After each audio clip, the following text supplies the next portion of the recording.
Ahora abrimos una ronda de media hora para participaciones, preguntas por parte del público. Por allá, José Luis Díaz.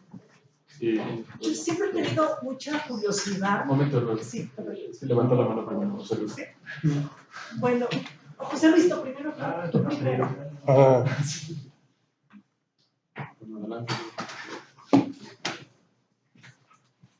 Me parece, yo he escuchado estas críticas frecuentemente dentro de una línea de pensamiento bolivariano, sí. ¿no? Y me pregunto, esta idea del terruño, de esa crítica terrible al arraigo en Heidegger, me pregunto cómo se pensaría en el contexto actual, ¿no? De las migraciones, de la pérdida de lugar, etcétera. Y en ese sentido, si no es el pensamiento de Heidegger alguien que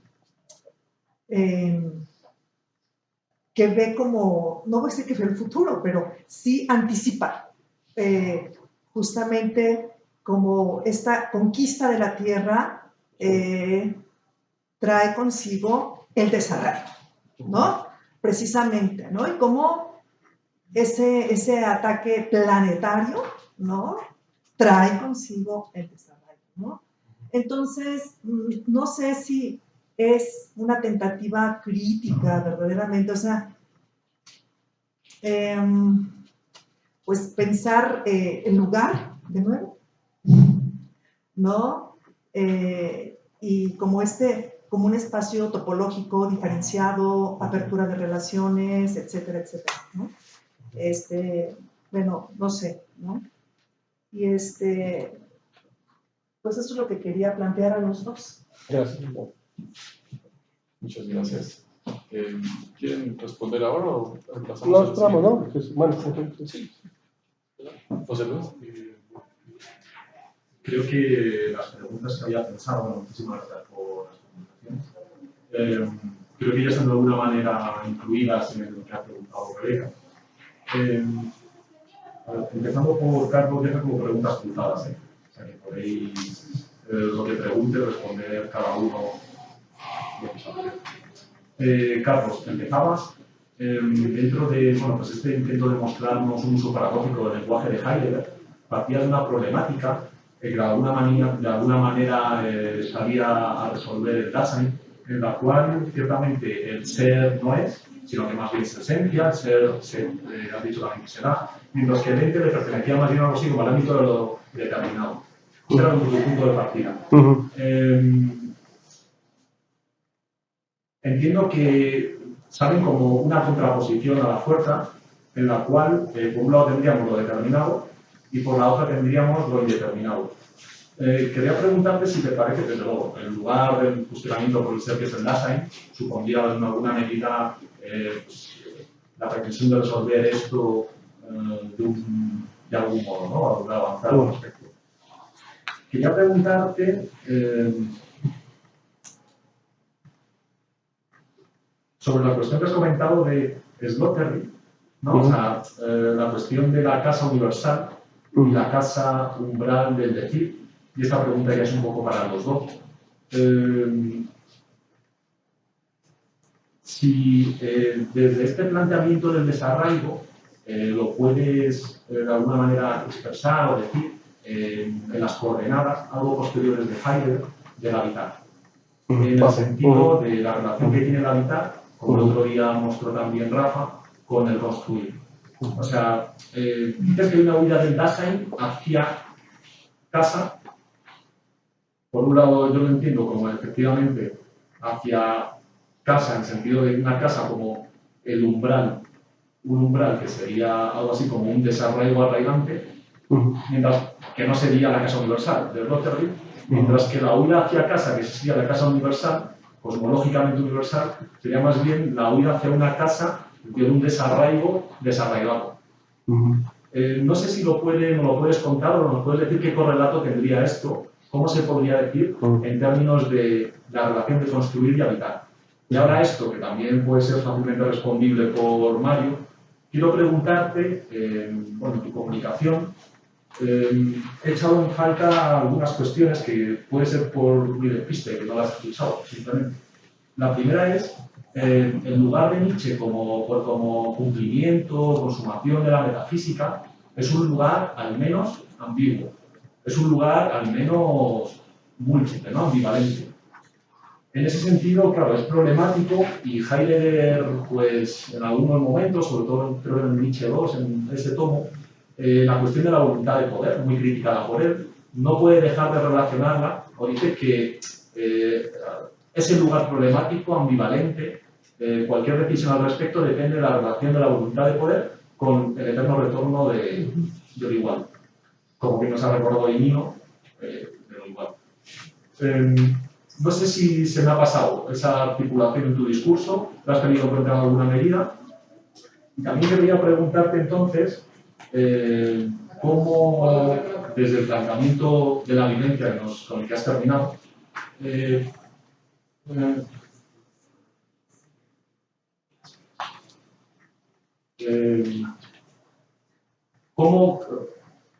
¿qué podría crecer desde ese planteamiento? Si podría crecer algo. Vuelvo a la pregunta que le hacía él antes, ¿no?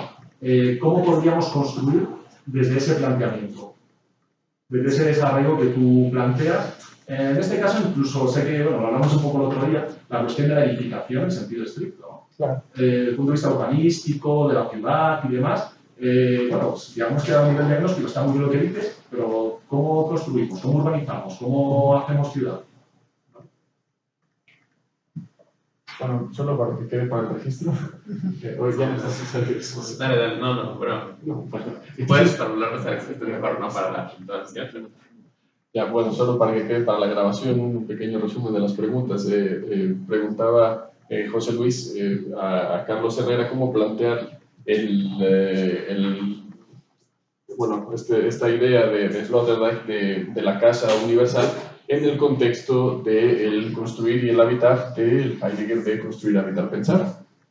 Y luego una pregunta, bueno, un par de preguntas para Mario Sandoval, que eran, en primer lugar, cómo introducir el problema del eterno retorno de lo idéntico, o el eterno retorno de lo igual, en la interpretación de Nietzsche que ha traído a colación, y por otro lado, ante el diagnóstico del desarraigo que vivimos en el mundo contemporáneo, cómo construir, y de cara al construir de las edificaciones y de la urbanización que mencionó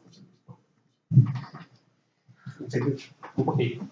Bueno, en efecto, creo que con lo que primero preguntó Rebeca, es importante hablar justamente, yo creo, de las referencias que hace Heidegger, o por lo menos desde la lectura que yo he realizado, sobre todo en el Nietzsche 2, a este espacio como un lugar justamente, como lo mencionaste, diferenciado. No es un lugar en el sentido de lo fijo o lo fijado, sino que él incluso me parece que en el Nietzsche 2 lo menciona como especie de lugar fuera, un estar no situado, un lugar abismoso mediante el cual la cosa se da. Lo menciona como albergue, lo menciona de alguna manera como el misterio, ¿no? Esto que de alguna manera lo mencionaban también en la conferencia de hace rato, no se deja fijar, no se deja encontrar, ¿no?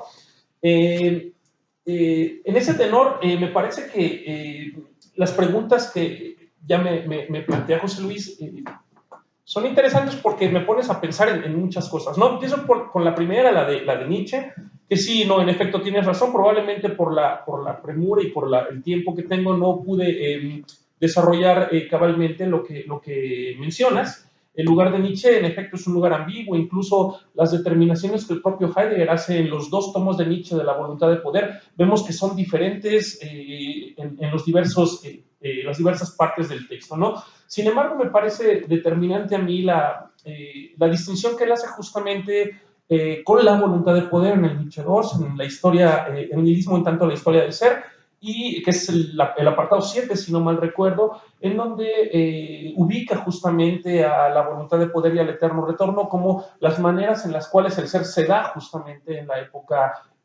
contemporánea, ¿no? Él dice, Nietzsche queda enredado justamente en el problema de la metafísica porque su pregunta es realizada desde ella, ¿no? Y en ese tenor la pregunta, ¿qué es el ser? Voluntad de poder, que es, además, dándose justo eternamente, ¿no? Repitiéndose continuamente.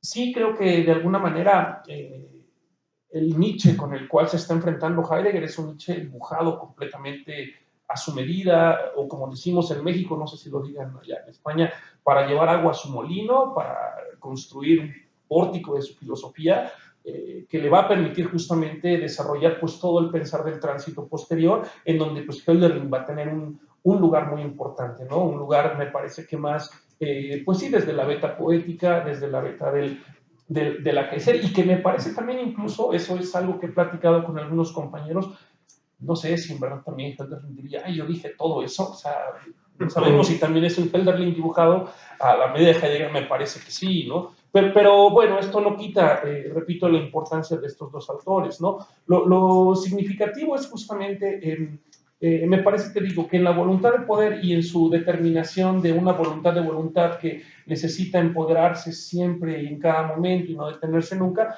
pues recae justamente en esta condición de la vivencia, ¿no? Recae justamente en este estado en donde el poder y el dominio se vuelven una condición necesaria, incesante y además ilimitada, ¿no? El propio Heidegger en numerosos textos está reincidiendo desde varias vías justamente sobre esta condición humana y esta condición que además, como también lo escuché ayer en algunas ponencias, no es exclusiva de los grandes líderes mundiales, no es exclusiva, sí, ellos tienen un mayor dominio, llamémoslo así territorialmente o extensionalmente sobre el globo terráqueo, pero este poder está puesto en cada uno de los seres humanos que habitan la modernidad, justo por esta falta de pensar, ¿no? En la otra pregunta, que me parece que es la que más me gusta, porque sigo todavía, como lo comentamos el día que platicamos, pensando justamente en las posibilidades de habitar ya en términos fácticos, ¿no? O sea, caemos en el riesgo, me parece, de pensar que el Feng Shui es una solución, y cuando sabemos que el Feng Shui es parte de el Feng Shui de la vivencia, vaya, de la vivencia, ¿no? No hablo de una condición mucho más pensada y urbanística como me lo planteas, ¿no? Eso en general es el reto que tengo yo, ¿no? Quiero que mi investigación culmine con una propuesta o una investigación sobre justo esos ámbitos, ¿no? Coligantes, como él menciona en Construir Pensar, el puente que une, el puente que reúne, el mundo que justamente de estar separado puede unirse bajo esas condiciones, ¿no? Y en ese tenor está ubicada mi búsqueda, ¿no? Empieza mi búsqueda. Yo espero que en unos meses pueda tener algo más, pues más concreto, José Luis. Gracias. Gracias. Bueno, o sea, lo que yo traté de plantear no era que el pensamiento, evidentemente, creo que no era que el pensamiento de Heidegger no podía ayudarnos a contribuir a pensar el mundo contemporáneo y los problemas contemporáneos, sino que existen, era lo que yo planteaba, dos formas de lectura de lo que está diciendo Heidegger, dos formas de aproximarse a lo que está diciendo Heidegger. Y que desde mi punto de vista uno podría acercarse a una forma de leer a Heidegger que puede ser para mí muy productiva, muy productiva, y que también tendría que ver, o sea, y que recorrería, no, yo me quedé en esta, o sea, yo me quedé, no sé, de 1927 a 1930, por lo acotado que podía ser mi investigación en ese momento, pero que creo que recorre, menciono las Beiträge en un momento, recorre el pensamiento de Heidegger, o sea, esta idea heideggeriana de, tal como creo que yo lo estoy planteando, o sea, tratando de pensar esos conceptos en donde él precisamente está luchando contra la fijeza del ser, que está pensando con la movilidad, contra eso que ya está él planteando.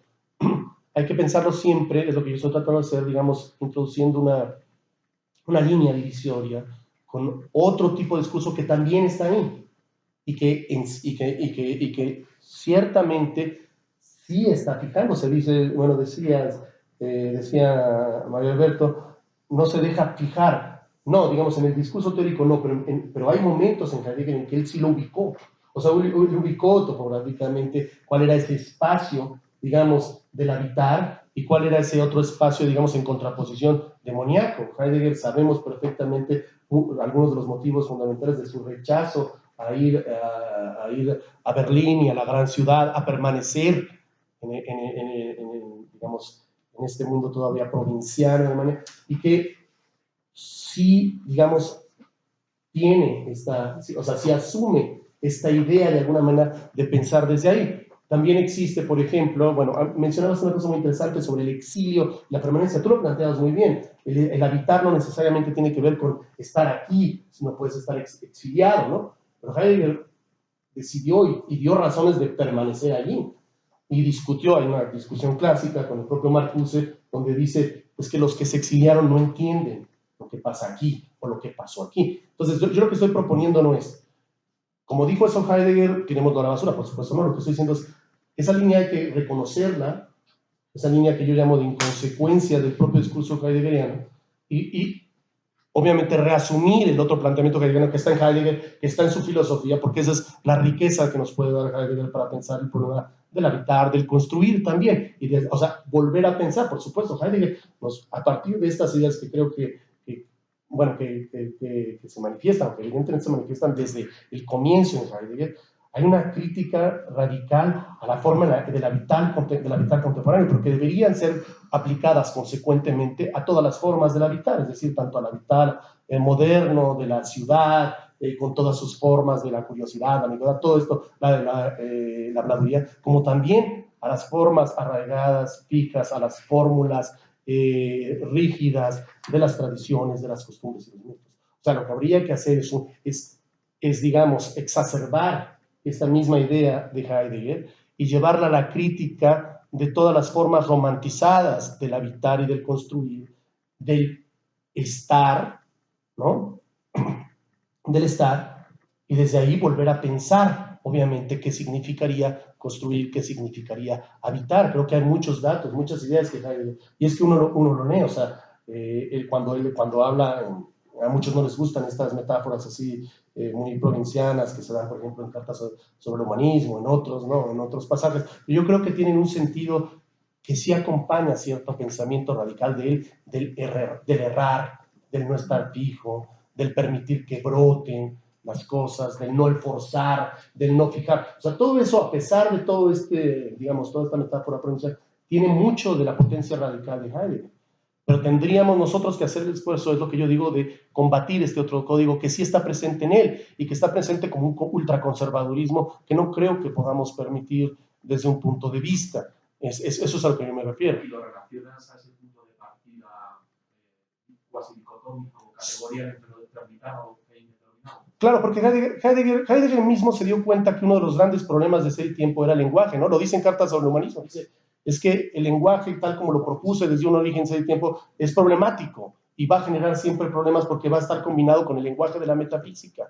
Entonces, el problema para el propio Heidegger y el problema también para el intérprete de Heidegger creo que consiste en tomar en serio esa proposición y llevarla a cabo, es decir, en ir descodificando cada una de esas trampas, por decirlo ahí, que hay dentro de las obras primeras de Heidegger y que hay restos, permanencias a lo largo de todo el pensamiento de Heidegger. Ese sería un trabajo que para mí muy productivo, muy fructífero a la hora de tratar de presentar a un Heidegger distinto, porque lo que haríamos es precisamente abrir eso, digamos, que no pudo ser incluso plenamente abierto por Heidegger. Finalmente digo, el ejemplo, Heidegger, por eso mencionaba el ejemplo de Kant, o sea, Kant titubea, digo, ¿no? O sea, Kant abre un espacio, pero también titubea, también retrocede. Creo que no hay un avance en el pensamiento sin un titubeo, sin un retroceso o sin un conservadurismo.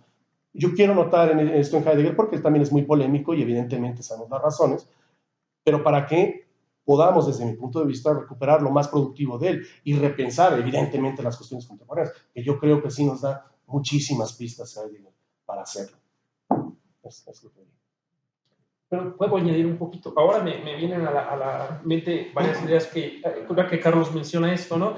Sí, en efecto, Heidegger tenía una cierta renuencia, por ejemplo, a ir a estas ciudades como Berlín, incluso en estancias, no sé si lo recuerden, que es cuando él narra el viaje a Grecia que tiene con su mujer. Él dice, yo estoy aterrado de ir a Grecia y que me encuentre con lo que no es, ¿no? Con toda esta condición devorada justamente por la industria cultural y que vea que toda la cosa de la cual yo he hablado no existe, ¿no? Y me parece justamente que tiene mucha razón en este sentido. Si hoy, por ejemplo, notamos, trasladando este ejemplo a condiciones mucho más actuales, uno puede estar en Auschwitz y ve que es una condición completamente cultural, o sea, pero cultural en el sentido de el oscurecimiento del espíritu. Uno va, se divierte y puedes tomar una coca mientras entras a los diferentes barracones, o sea, una coca, me refiero a la coca con todo el sentido de la industria también puesta ahí, y salir y refrescarte un poco en el sol, o si hace frío, tomarte un cafecito Nescafé de cápsula, o sea, a eso me refiero, ¿no? En cuanto a la construcción, probablemente no sepa muy bien todavía por dónde va el asunto, pero sí creo que sé hacia dónde se dirige la crítica. No sé si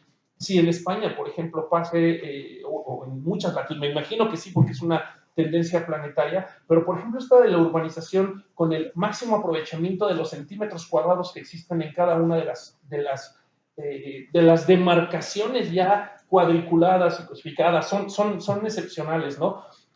Aquí en México, por ejemplo, las famosas casas Geo, que son casas iguales, dadas para el mayor aprovechamiento de la tierra en el sentido del habitar, pero no es el habitar de arraigo, ¿no?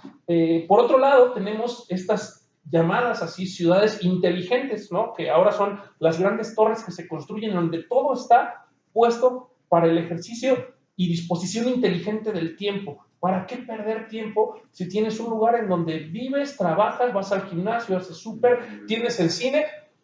O sea, pero ¿cuál es el costo justamente de esto? ¿No? ¿Eso es verdaderamente habitar? ¿O a qué le llamamos justamente habitar? Me parece que una de las críticas de la construcción en términos urbanísticos va justamente hacia eso, ¿no? O sea, es una ciudad inteligente desde la crítica que Heidegger hace a esta idea del pensar inteligente, instrumental y solo regulado por esas condiciones, ¿no? Porque de alguna manera muchos otros autores lo trabajan, ¿no? Eso en realidad lo que genera pues es una lejanía justamente de esta preguntar y de muchas otras cosas que pueden verse reflejadas más bien en una sociedad cansada por justamente el exceso de rendimiento, ¿no? Un rendimiento que te lleva justamente a reventar, ¿no? A reventar básicamente, ¿no? Bueno, agradecemos mucho la ronda de participaciones y a los ponentes. Vamos a concluir la jornada de este congreso. Y bueno, los esperamos mañana para continuar. 10 de la mañana. A las 10 de la mañana, aquí en el salón de actos también. Gracias.